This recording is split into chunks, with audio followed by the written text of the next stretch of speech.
on allume la loupe. On va travailler dans un couvercle de boîte de pétri. On va mettre une goutte d'eau déminéralisée. Dans cette goutte d'eau déminéralisée, on va mettre quelques fleurons de tournesol qui ont été préalablement fixés à l'éthanol 270. On va mettre des fleurons au stade staminé, c'est-à-dire au stade mâle.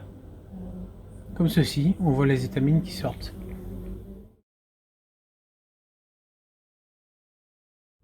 On va en prendre 5 donc.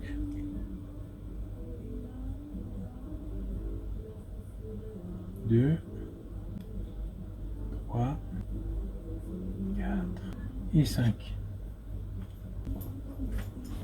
Ensuite, avec 2 pinces très fines, 2 pinces courbées, on va dans un premier temps enlever les sépales. Donc il y a deux gros sépales qu'on appelle des papilles, un papus, des papilles. Et ensuite il y a 3 petits sépales qui sont pas toujours présents. Sur celui-là ils sont pas présents.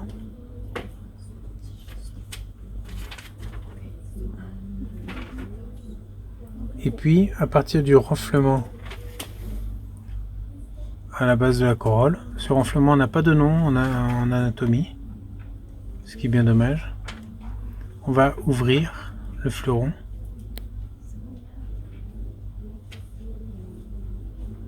pour pouvoir dégager la base du pistil ici. Et on enlève la base du pistil et ici au bout des pinces on trouve le nectaire. Donc c'est ça qui nous intéresse. Et ce nectaire, on va l'enlever délicatement avec un scalpel. On va le découper avec un petit bout de l'ovaire et on va le placer dans une goutte de glycérol à 60%. On va mettre 100 microlitres dans le capuchon du tube de Eppendorf de 2 microlitres. On va mettre notre morceau qui nous intéresse dans cette goutte. Donc 100 microlitres, c'est bien, ça tire dans le capuchon, on peut poser le tube à plat. Donc on va recommencer cette opération sur tous les nectaires.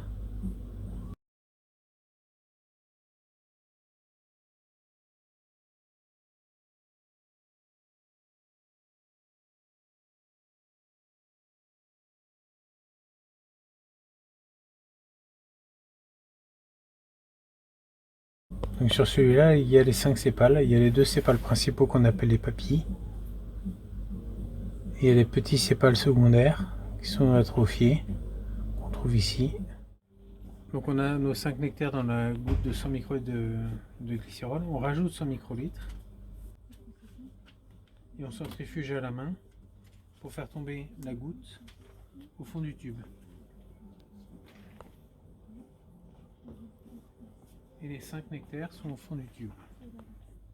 Donc dans le glycérol, ils vont reprendre leur forme parce qu'ils ont été un petit peu abîmés par la dissection.